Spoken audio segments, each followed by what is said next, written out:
Hello everyone, Religious Camaro here.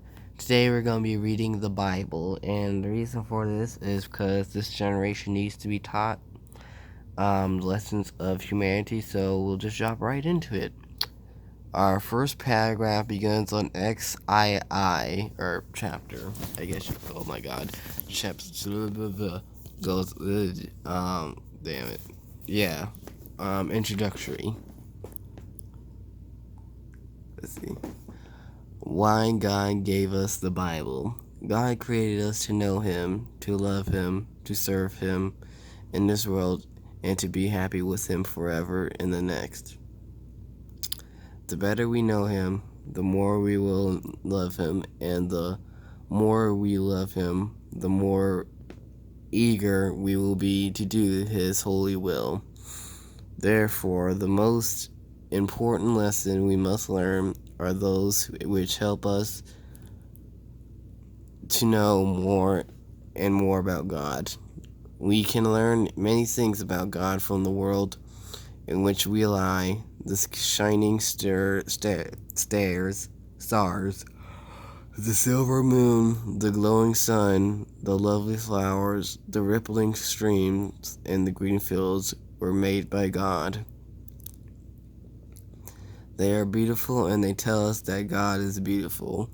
The mighty rivers, the strong winds, and the great waterfalls were made by God. They are powerful, and they tell us that God is powerful. Our parents and friends who are kind and good to us and watch over us with loving care tell us that God loves and cares for us.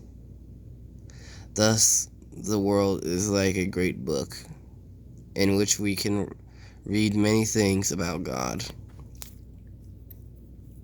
Sometimes we call it the book of nature, but men are not always able to read correctly the wonderful lessons that are found in the book of nature. The things that God made are so beautiful and powerful, and God, that we are liable to think more of them than we do of God, who made them and give us them to honor which is due to God alone. Besides this,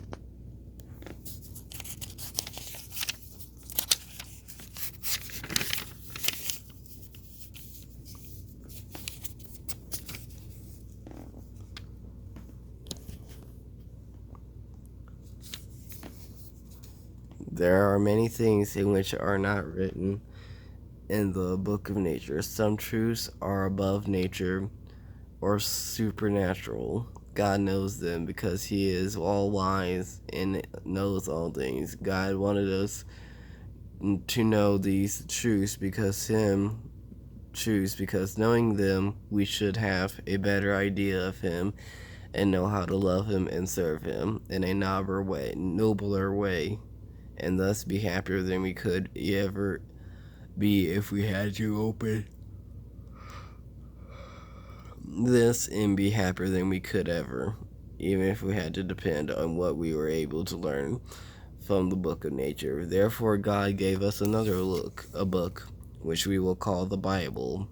It helps us understand better the lessons which are written in the book of nature, but it also tells us many things that otherwise we could never know, and some that we can never fully understand. Children cannot understand everything that grown-ups understand, but even the wisest man in the world could never understand some things that are in the mind of God. God tells us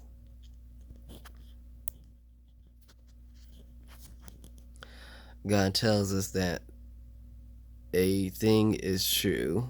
We cannot understand it, but we know that it is true because God has told us so. Truth that we cannot understand ever, even after God has told them told it to us. We call mysteries. The Bible was written by men whom God chose especially for that purpose. Those men wrote down what God wanted them to write. and nothing else. God guided them so that they could not make a mistake. He recalled to their memories truths which they had learned and put thoughts into their minds which would never have come from them if God were not prompting them. This helped this helped which God gave this helped which God gave to the sacred sacred writers we call the divine inspiration.